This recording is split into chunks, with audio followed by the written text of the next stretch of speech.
ಹುಟ್ಟಿದರೆ ಕನ್ನಡ ನಾಡಲು ಹುಟ್ಟಬೇಕು, ಮೆಟ್ಟಿದರೆ ಕನ್ನಡ ಮಣ್ಣ ಮೆಟ್ಟಬೇಕು. ನಮಸ್ಕಾರ, ಎಲ್ರಿಗೂ ಸ್ವಾಗತ. ಹೊಸ ದೆವ್ವದ ಕಥೆಯೊಂದಿಗೆ ಎಲ್ಲರೂ ಚೆನ್ನಾಗಿದ್ದೀರಾ ಅಂತ ಅಂದ್ಕೊಂಡಿದ್ದೀನಿ. ಈ ಒಂದು ಕಥೆ ನಡೆದಿರೋದು ಬಂದ್ಬಿಟ್ಟು ಹುಬ್ಬಳ್ಳಿಯ ಲಕ್ಷ್ಮೀಪುರ ಎಂಬ ಒಂದು ಊರಲ್ಲಿ ನಡೆದಿರುವಂತಹ ಒಂದು ಘಟನೆ. ಈ ಒಂದು ಘಟನೆ ನಮಗೆ ತಿಳಿಸ್ಕೊಟ್ಟಿರೋರ ಹೆಸರು ಬಂದ್ಬಿಟ್ಟು ಶ್ರೀಕಾಂತ್ ಅಂತ ಹೇಳಿ, ಮೂಲತಃ ಹುಬ್ಬಳ್ಳಿ ಅವರೇನೆ. ಸೊ ಅವರು ಕೆಲಸಕ್ಕೆ ಮಾಡ್ತಿರೋದು ಅಥವಾ ಕೆಲಸಕ್ಕೆ ಹೋಗ್ತಿರೋದು, ಅವರ ಮನೆ, ಅವರ ಕುಟುಂಬ ಎಲ್ಲರೂ ಕೂಡ ವಾಸವಾಗಿರುವಂಥದ್ದು ಬಂದು ಹುಬ್ಬಳ್ಳಿಯಲ್ಲಿನೇ. ಸೊ ಈ ಒಂದು ಹುಬ್ಬಳ್ಳಿಯ ಲಕ್ಷ್ಮೀಪುರದಲ್ಲಿ ಆದಂತಹ ಒಂದು ಘಟನೆನ ಅವ್ರು ನಮಗೆ ತಿಳಿಸ್ಕೊಟ್ಟಿರುವಂಥದ್ದು. ಲಕ್ಷ್ಮೀಪುರದಲ್ಲಿ ಇವರು ಕೆಲಸ ಮಾಡ್ತಿದ್ದಂಥದ್ದು ಶ್ರೀಕಾಂತ್ ಅವರು. ಹಾಗೆ ಅದು ಅವರು ವಾಸವಾಗಿದ್ದಂತಹ ಊರೂ ಕೂಡ ಹೌದು. ಆ ಒಂದು ಊರಲ್ಲಿ ಒಂದು ಫ್ಯಾಕ್ಟ್ರಿ ಅಂತಲೇ ಹೇಳ್ಬೋದು. ಫ್ಯಾಕ್ಟ್ರಿಯಲ್ಲಿ ತುಂಬ ಜನ ಆ ಒಂದು ಊರಿನವ್ರಿಗೆ ಕೆಲಸನ ಕೊಟ್ಟು ಕೆಲಸ ಮಾಡೋದಕ್ಕೆ ಅಂತ ಇಟ್ಕೊಂಡಿರ್ತಾರೆ. ಸರಿ ಅಂತ ಹೇಳಿ ಊರಿಗೆ ಹತ್ರ ಇದೆಯಲ್ಲ ಬಿಡು, ಹೇಗೋ ಬಂದಷ್ಟು ಬರಲಿ ದುಡ್ಡು, ಇಲ್ಲೇ ಬಂದು ಫ್ಯಾಕ್ಟ್ರಿಯಲ್ಲಿ ಕೆಲಸ ಮಾಡ್ಕೊಂಡು ಹೋಗೋಣ, ಮನೆಗೂ ಕೂಡ ಹತ್ರ, ಅವಾಗ ಹೋಗ್ಬೋದು ಅಂತ ಹೇಳಿ ಅವರು ಕೂಡ ಅಲ್ಲೇ ಕೆಲಸ ಮಾಡಿಕೊಂಡು ಇರ್ತಾರೆ. ಸ್ಟಾರ್ಟಿಂಗ್ ಸ್ವಲ್ಪ ದಿನ ಎಲ್ಲನೂ ಕೂಡ ಚೆನ್ನಾಗೇ ಇರುತ್ತೆ. ಬಟ್ ಹೋಗ್ತಾ ಹೋಗ್ತಾ ಅದೇ ಒಂದು ಫ್ಯಾಕ್ಟ್ರಿನಲ್ಲಿ ಹೆಣ್ಮಕ್ಳು ಗಂಡ್ಮಕ್ಳು ಎಲ್ಲರೂ ಕೂಡ ಕೆಲಸ ಮಾಡ್ತಿರ್ತಾರೆ.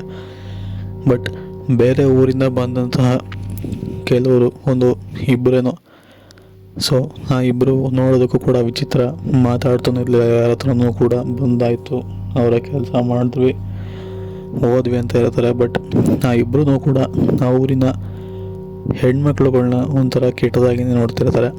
ಸರಿ ಅಂತ ಹೇಳಿ ಆ ಫ್ಯಾಕ್ಟ್ರಿಯಲ್ಲೂ ಕೂಡ ತುಂಬ ಜನ ಹೆಣ್ಮಕ್ಳು ಕೆಲಸ ಮಾಡ್ತಿರ್ತಾರೆ.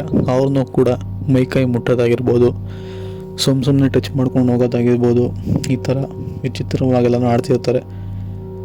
ಅದನ್ನೆಲ್ಲ ನೋಡಿಕೊಂಡು ಓನರ್ ಕೂಡ ಬೈದಿರ್ತಾನೆ ತುಂಬ ಸಲ ಮಾಡಬೇಡಿ ಅಂತ ಹೇಳಿ. ಬಟ್ ಇದರಿಂದ ಎದ್ದಿದಂಥದ್ದು ಬಂದ್ಬಿಟ್ಟು ಆ ಓನರೇ. ಬಟ್ ಯಾರ ಮುಂದಲ್ಲೂ ಕೂಡ ಗೊತ್ತಾಗಬಾರ್ದು ಅಂತ ಹೇಳಿ ಅವ್ರ ಮುಂದೆ ಭಯ ಥರ ನಾಟಕ ಆಡ್ತಿರ್ತಾರೆ. ಹೀಗೆ ಒಂದು ಸ್ವಲ್ಪ ಸಮಯ ಕಳೆದ ನಂತರ ಅದೇ ಫ್ಯಾಕ್ಟ್ರಿಯಲ್ಲಿ ಕೆಲಸ ಮಾಡ್ತಿದ್ದಂತಹ ಒಂದು ಹೆಣ್ಣು, ಋಷಿಕಾ ಅಂತ ಹೇಳಿ ಅವ್ರ ಹೆಸರು. ಸೊ ಅವ್ರನ್ನ ಆ ಇಬ್ಬರು ವ್ಯಕ್ತಿ ಸಂಜೆ ಅಂದರೆ ನೈಟ್ ಸ್ವಲ್ಪ ಲೇಟ್ ಆಗಿತ್ತು ಅವರು ಫ್ಯಾಕ್ಟ್ರಿಯಿಂದ ಹೊರಗೆ ಬರೋ ಅಷ್ಟರಲ್ಲಿ. ಬಟ್ ಋಷಿಕಾ ಅವ್ರನ್ನ ಹೊರಗಡೆ ಬರೋದಕ್ಕೇ ಬಿಡದಲೆ ಒಳಗಡೆನೆ ಆ ಇಬ್ಬರು ವಿಚಿತ್ರವಾದಂತಹ ವ್ಯಕ್ತಿ ಹಾಗೆ ಆ ಫ್ಯಾಕ್ಟ್ರಿಯ ಓನರ್ 3 ಜನ ಸೇರಿಕೊಂಡು ಹಿಂಸೆ ಕೊಟ್ಟು ಅನುಭವಿಸಿ ಕೊನೆಗೆ ಅವ್ರನ್ನ ಸಾಯಿಸಿ ಆ ಇಬ್ಬರು ವ್ಯಕ್ತಿಗಳ ಹತ್ರ ಕೊಟ್ಬಿಟ್ಟು ಇವಳನ್ನ ತಗೊಂಡೋಗಿ ಎಲ್ಲರೂ ದೂರ ಮಣ್ಣು ಮಾಡ್ಬಿಟ್ಟು ಬಂದುಬಿಡಿ ಅಂತ ಹೇಳಿ ಅಲ್ಲಿಂದ ಕರ್ಕೊಂಡೋಗಿ ಕಳಿಸ್ಬಿಡ್ತಾನೆ.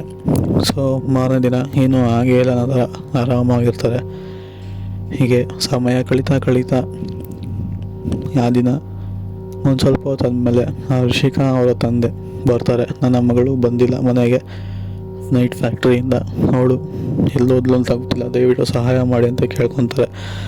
ಸೊ ಆ ಕ್ಷಣಕ್ಕೆ ಓನರ್, ಇಲ್ಲ ಎಲ್ಲರೂ ಬೇಗನೆ ಹೋದ್ರಲ್ಲ, ನಿಮ್ಮ ಹುಡುಗಿನೂ ಕೂಡ ಬೇಗನೆ ಹೋದರು, ಸೊ ಎಲ್ಲೂ ಬಂದಿಲ್ಲ ಅಂತಂದರೆ ಏನೋ ಇರ್ಬೋದೇನೋ, ಬನ್ನಿ ನಾನು ನಿಮಗೆ ಸಹಾಯ ಮಾಡ್ತೀನಿ ಅಂತ ಏನೋ ಗೊತ್ತಿಲ್ಲದೆ ಇರೋ ಒಂಥರ ಹೋಗಿ ಸಹಾಯ ಮಾಡೋದಕ್ಕೆ ನಿಂತ್ಕೊತಾರೆ. ಬಟ್ ಏನೂ ಕೂಡ ಆಗೋದಿಲ್ಲ. ಆಮೇಲೆ ಅವರು ಕೂಡ ಪೊಲೀಸ್ ಕಂಪ್ಲೇಂಟ್ ಕೊಟ್ಟು ಹುಡುಕ್ಸೋದಕ್ಕೆಲ್ಲ ಪ್ರಯತ್ನ ಮಾಡ್ತಾರೆ. ಬಟ್ ಎಲ್ಲೂ ಕೂಡ ಏನೂ ಸುಳುವು ಸಿಗೋದಿಲ್ಲ. ಇದಾಗಿ ಒಂದು 2-3 ವಾರಗಳು ಕಳೀತಾ ಆ ಒಂದು ಫ್ಯಾಕ್ಟ್ರಿ ಏನಿದೆಯಲ್ಲ, ಇದ್ದಕ್ಕಿದ್ದಂಗೆ ಬೆಳಗಿನ ಜಾವ ಅಥವಾ ಮಧ್ಯಾಹ್ನದ ಹೊತ್ತು ಅಥವಾ ಸಂಜೆ ಹೊತ್ತು, ಟೈಮಿಂಗ್ಸ್ ಅಂತ ಹೇಳೋದಕ್ಕಾಗೋದಿಲ್ಲ. ಸೊ ಸುತ್ತ ಜೋರಾಗಿ ಅಳೋ ಶಬ್ದ, ಕಿರ್ಚೋ ಶಬ್ದ, ನಾನಿನ್ನ ಸುಮ್ಮನೆ ಬಿಡಲ್ಲ ಅನ್ನೋಂತಹ ವಿಚಿತ್ರ ಧ್ವನಿಯ ಶಬ್ದ, ಗೆಜ್ಜೆ ಶಬ್ದ, ಅಥವಾ ಇದ್ದಕ್ಕಿದ್ದಂಗೆ ಫ್ಯಾಕ್ಟ್ರಿ ಒಳಗಿರೋ ಹೆಣ್ಮಕ್ಳು ವಿಚಿತ್ರವಾಗಿ ಆಡುವಂಥದ್ದು, ಈ ಥರ ತುಂಬಾ ಘಟನೆಗಳು ನಡೀತಿರುತ್ತೆ. ಅದಾದಮೇಲೆ ಒಂದೊಂದಾಗಿ ವಿಚಿತ್ರ ಘಟನೆಗಳು ನಡೀತಿರೋದನ್ನ ನೋಡಿದಂತಹ ಓನರ್ ಇದೇನೋ ಸರಿ ಇಲ್ಲ ಅಂತ ಹೇಳಿ ಅವನು ಕೂಡ ಅಷ್ಟೊಂದು ಗೊತ್ತಿದ್ರು ಕೂಡ ಗಮನಿಸ್ಕೊಂಡು ತಲೆ ಕೆಡಿಸ್ಕೊಳ್ಳೋದಕ್ಕೆ ಹೋಗೋದಿಲ್ಲ. ಸರಿ ಅಂತ ಹೇಳಿ ಹೀಗೆ ಮತ್ತೊಮ್ಮೆ ನೈಟ್ ಶಿಫ್ಟ್ ಮಾಡುವಾಗ ಆ ದಿನ ಶ್ರೀಕಾಂತ್ ಅವರು ಕೂಡ ಅಲ್ಲೇನೇ ಇರ್ತಾರೆ. ಸೊ ಆವಾಗ ಈ ಇಬ್ಬರು ವಿಚಿತ್ರವಾದಂತಹ ವ್ಯಕ್ತಿ ಹಾಗೆ ಓನರ್ ಮಾತಾಡ್ತಿರೋದನ್ನೇ ಅವರು ಕೇಳಿಸ್ಕೊತಾರೆ. ಸೊ ಇದೆಲ್ಲ ಆಗ್ತಿರೋಂಥ ಬಂದ್ಬಿಟ್ಟು ಮೋಸ್ಟ್ಲಿ ಅವಳ ಆತ್ಮನೇ ಇರ್ಬೋದೇನೋ ಅಂತ ಹೇಳಿ ಓನರ್ ಹೇಳಿದ್ರೆ, ಆ ಇಬ್ಬರು ವಿಚಿತ್ರವಾಗಿರುವಂತಹ ವ್ಯಕ್ತಿಗಳು ಈ ಕಾಲದಲ್ಲೂ ನೀವು ಅವೆಲ್ಲ ನಂಬ್ತೀರಾ? ಅವೆಲ್ಲ ಏನೂ ಇರೋದಿಲ್ಲ.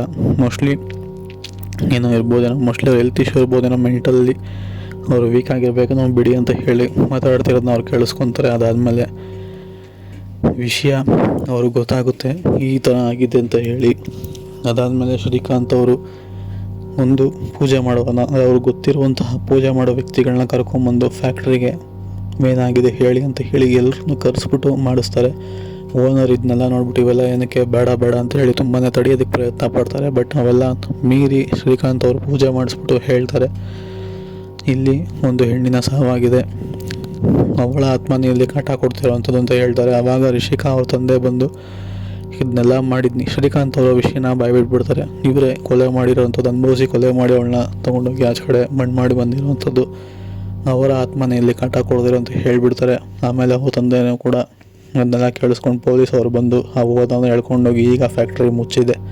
ಇದಾಗಿತ್ತು ಕತೆ. ಸಿಗೋಣ ನೆಕ್ಸ್ಟ್ ವೀಡಿಯೋದಲ್ಲಿ. Take care. Good bye friends.